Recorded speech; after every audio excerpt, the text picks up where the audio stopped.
Assalamualaikum warahmatullahi wabarakatuh. Perkenalkan saya Muhammad Lutfi Hakim selaku salah seorang kuasa hukum yang tergabung di dalam Troya, yaitu Tifa Royce Advocates, menyatakan dalam kesempatan ini dengan tegas bahwa penanganan perkara ijazah palsu Jokowi itu tidak bergerak menuju kebenaran, melainkan sedang direkayasa agar kebenaran tidak pernah tiba. Kami menyebut ini bukan kelalaian, bukan kebetulan, melainkan konstruksi sistematis untuk menjaga perkara tetap berada di wilayah dark number atau abu-abu, menggantung, dan tidak pernah benar-benar dapat diuji di muka sidang. Alasannya sederhana, apabila perkara ini dipaksa menjadi hitam putih di ruang pembuktian terbuka, risiko bumerang hukum dan delegitimasi publik terhadap pihak Jokowi menjadi konsekuensi yang nyata dan tak terhindarkan. Orkestrasi pembelaan yang berlangsung di luar ring persidangan semakin memperkuat penilaian ini. Pernyataan institusional dari Universitas Gadjah Mada misalnya, manuver sejumlah pihak yang mengatasnamakan rekan Fakultas Kehutanan, hingga forum reuni yang terasa artifisial dalam konteks sengketa hukum, semua menunjukkan satu pola, membangun opini publik sebagai pengganti, bukan pelengkap, dari pembuktian di muka persidangan. Lebih jauh, dinamika keterangan dosen pembimbing yang sempat memberi pernyataan lalu mencabutnya sendiri mencerminkan adanya tekanan eksternal yang tidak lazim dalam perkara yang seharusnya sederhana.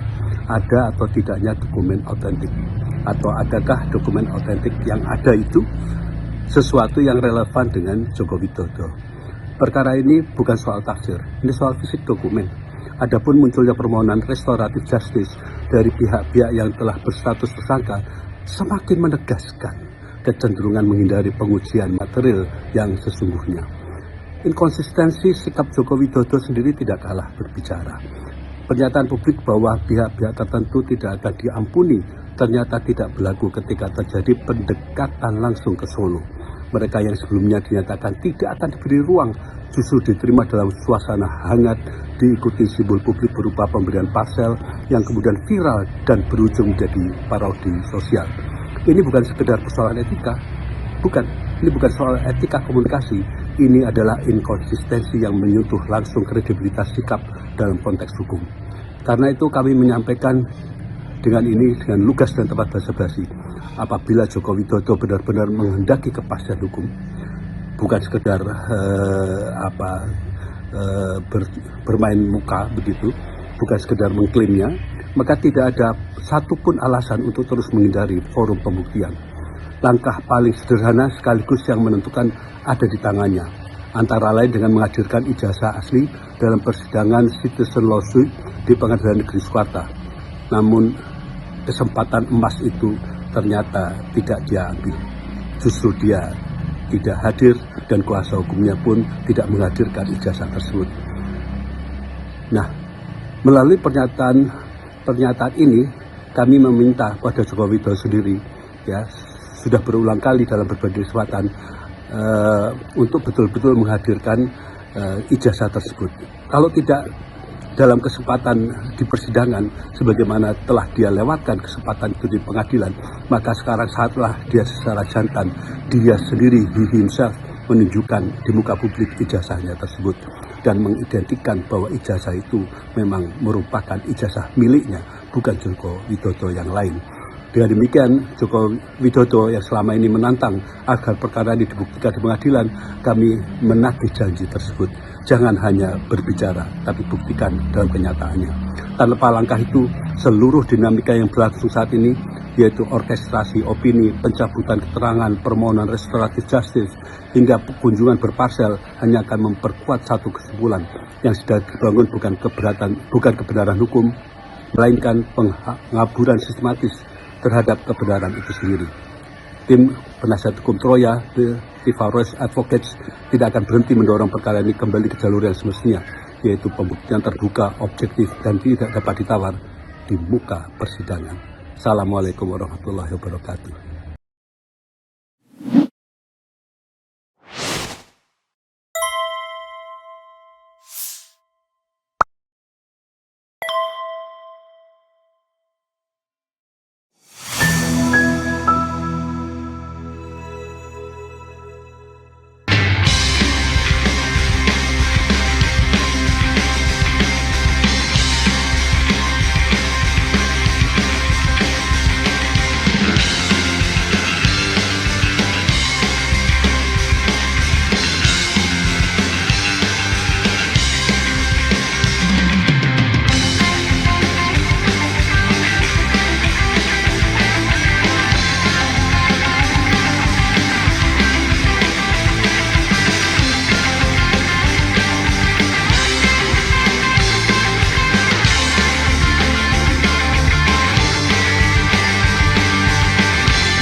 bahwa nampaknya mereka tidak happy di sini. Kok ini nggak jadi dark number juga sampai sekarang ini.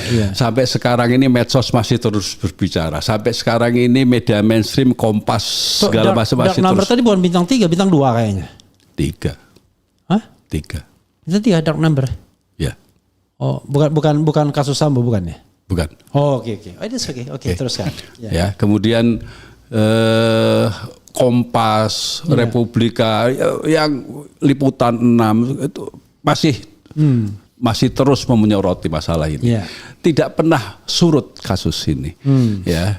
Sementara sekali polisi berbicara yang kita tunggu kapan, kan begitu pertanyaannya itu. Yang mana itu nggak pernah terjadi juga. Ya, sehingga apa yang mereka harapkan dengan sudah buying time sedemikian lama itu tidak seperti yang terjadi gitu loh. Ini yang sekarang ini betul-betul mereka itu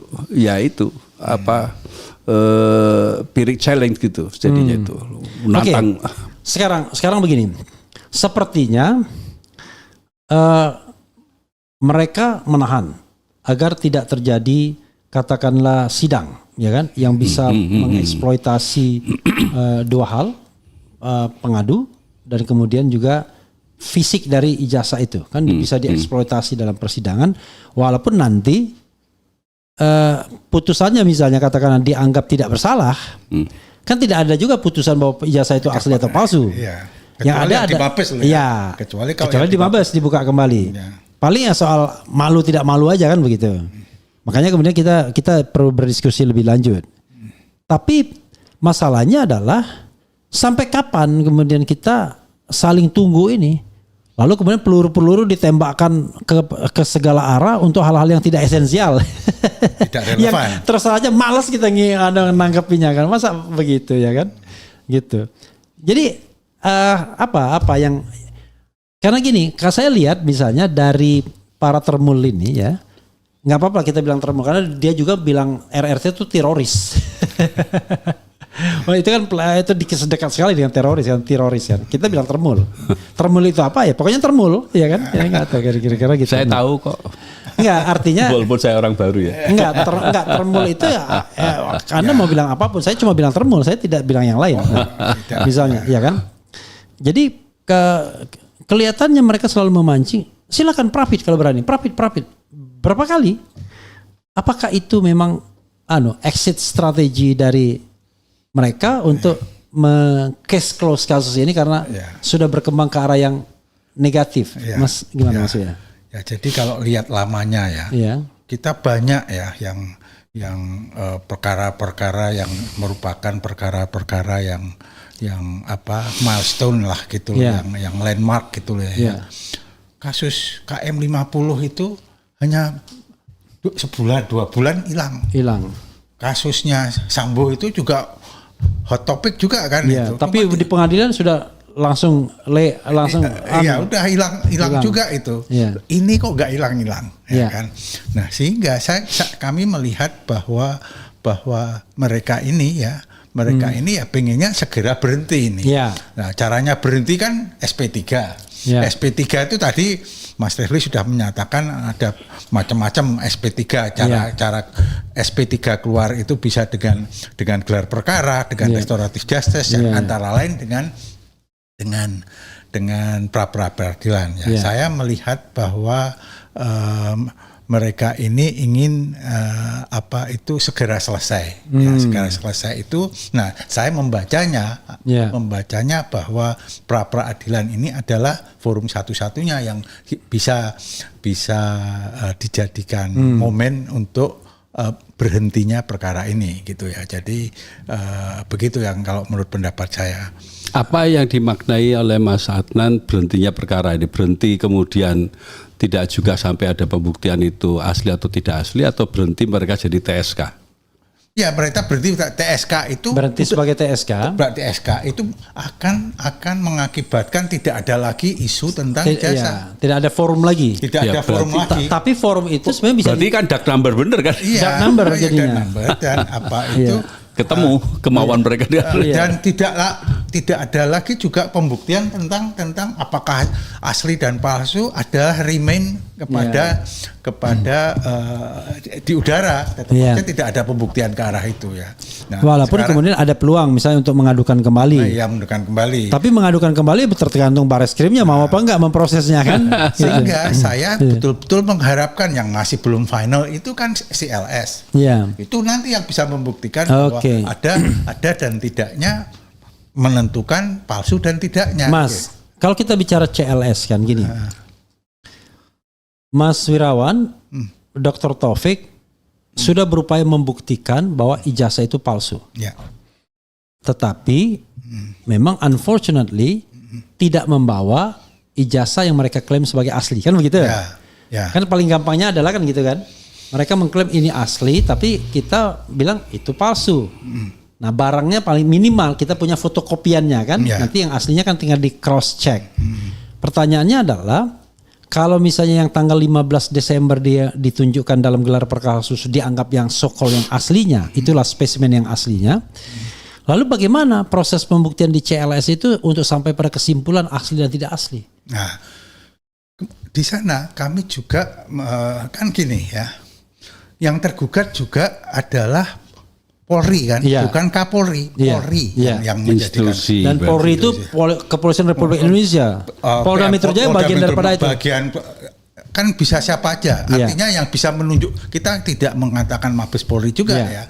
Cuman Polri sebagai lembaga ya. Saya ingin mengomentari tentang forensik tadi. Mereka ini sudah kita tempatkan tidak lagi imparsial soal pengujian laboratorium forensik karena mereka sudah konflik of interest melakukan mereka ini tergugat kan. Kami sudah memberikan kesempatan ya untuk membawa ijazah asli dengan memohon ya pada persidangan CLS itu memohon agar Pak Jokowi dihadirkan karena dia sendiri yang meminta, bahkan setengah menantang, saya akan tunjukkan kalau di pengadilan. Oke. Oleh karena itu saya dan Mas Taufik itu meminta kepada majelis hakim tolong diundang dihadirkan karena beliau mengatakan kalau diundang sama hakim saya bersedia. Tapi tanpa konsultasi dengan prinsipalnya langsung kuasa hukumnya mengatakan itu tidak relevan. Gitu. Tidak relevan dengan positanya, tidak relevan dengan petitumnya, begitu yang kata-kata. Dan hakim kemudian jadi tidak bisa. Karena hakim kemudian mengatakan ini perkara perdata, kami tidak bisa memerintahkan. Mengundang tidak memerintahkan, tidak bisa mengundang kan perdata kan untuk mengundang. Mengundang soal datang enggak itu nanti biar publik yang menilai. Kemudian kami mengajukan apa yang disebut dengan sumpah disessuer. Sumpah pemutus, bersumpah jika betul memang saudara mengatakan asli, bersumpahlah asli itu mudah sebetulnya way out bagi dia. Kalau dia berani bersumpah kita kalah itu sudah seluruh Indonesia akan mengatakan bahwa yang itu dikatakan asli kalau dia berani bersumpah. Cuman kayaknya ditolak oleh majelis hakim mengatakan sumpah tidak cukup. Kalau tidak cukup bukti hanya dikabulkan apabila sama sekali tidak ada bukti. Di dalam saya melihat di dalam ketentuan di KUH Perdata dari 1929 sampai 1945 itu hanya ada kata-kata kalau tidak cukup bukti baru boleh dikabulkan. Demikian juga mengenai jurisprudensi tahun 73 yang mengatakan dikabulkan hanya kalau sama sekali tidak cukup bukti. Nah, yang dikatakan cukup bukti atau tidak cukup bukti atau sama sekali tidak punya bukti ini di dalam teks undang-undangnya ini tidak ada yang mengatakan harus dari pemohon. Maksudnya penggugat Tergugat pun sama sekali tidak. Yang mereka ajukan sebagai bukti surat hanya tidak ada bukti surat ijazah juga tidak mereka lakukan. Yang mereka ajukan sebagai bukti adalah hanya saksi kawan alumninya yang kemudian dikenal mengatakan itu adalah dulu panggilannya Mr. Jack atau apa gitu ya. Tapi sama sekali mengajukan surat tidak ada bukti surat tidak ada, sehingga kan boleh dikatakan sebetulnya mereka itu sama sekali tidak mengajukan bukti. untuk memenangkan perkara itu berani bersumpah sudah menang itu. Ya. Tapi kan oleh hakim tidak dikabulkan. Ya. Nah, saya merasa padahal ini kesempatan untuk mengakhiri perkara ini adalah apabila dia berani bersumpah. Gitu. Itu jadi paham saya sekarang dengan penjelasan Anda berdua, jadi paham. Di waktu gelar perkara hanya sebentar sekali tunjukkan, mana mungkin mereka berani menunjukkan di sidang seperti ini. Udah nggak masuk akal mereka. Masuk akal. Jadi tapi concern saya adalah kan kalau misalnya ini perkara perdata antar dua kelompok yang tidak melibatkan katakanlah sebuah kekuasaan yang pernah berkuasa lama ini, kan Mas Wirawan pasti menang. Iya. Theoretically kan begitu. Iya. Tapi ini kan bicara tentang keaslian sebuah ijazah yang tidak mau dibuktikan. Nah, padahal barangnya ada. Mereka mengajukan mereka mengajukan ahli aja tidak. Kami mengajukan ahli. Termasuk waktu itu Rismon juga bersaksi mengatakan tidak ada lintasan merah.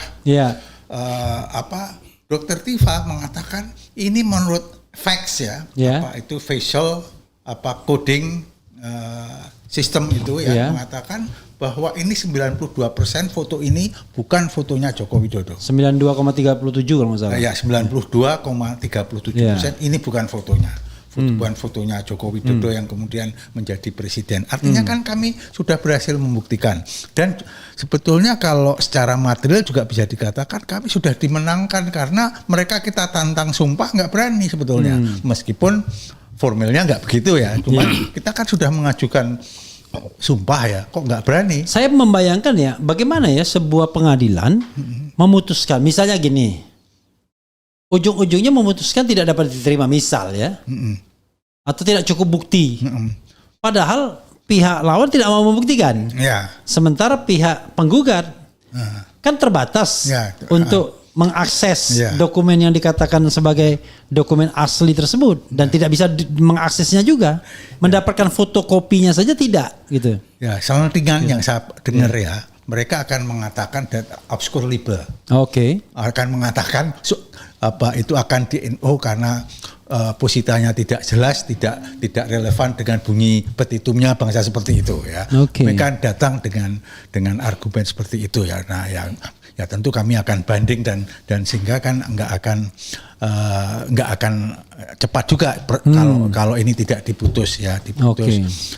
Kapan rencana putusannya? Mungkin tanggal 15 15. 2 pekan lagi ya? 2 pekan lagi ya. Mungkin ada. Sekarang ini kan kami pada taraf mengupload kesimpulan ya. Setelah kesimpulan dan kemudian putusan ya gitu ya. Jadi mengharapkan itu ya. Hanya kami kan mengatakan sebetulnya kami ini sudah 92,37% menang gitu kan.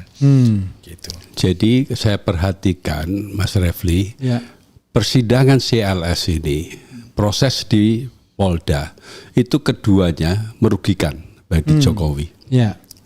Dan kalau saya jadi pengacaranya Jokowi, saya kan meminta supaya saya diberi kesempatan untuk membuktikan di persidangan CLS ini. Sesuai dengan tantangannya Jokowi sendiri, kita ketemu di persidangan. Sementara ini ada kesempatan untuk menunjukkan di persidangan yang dipakai, sementara yang di Polda berlama-lama seperti ini. Ini kedua-duanya merugikan dia kalau dia itu sadar bahwa itu merugikan. Ini menjadi tidak merugikan kalau resikonya ada yang lebih besar. Baru ini nggak merugikan. Resikonya yang lebih besar adalah bahwa memang palsu. Kalau memang resikonya seperti itu, ya bagi dia ini tetap tidak merugikan, masih lebih baik.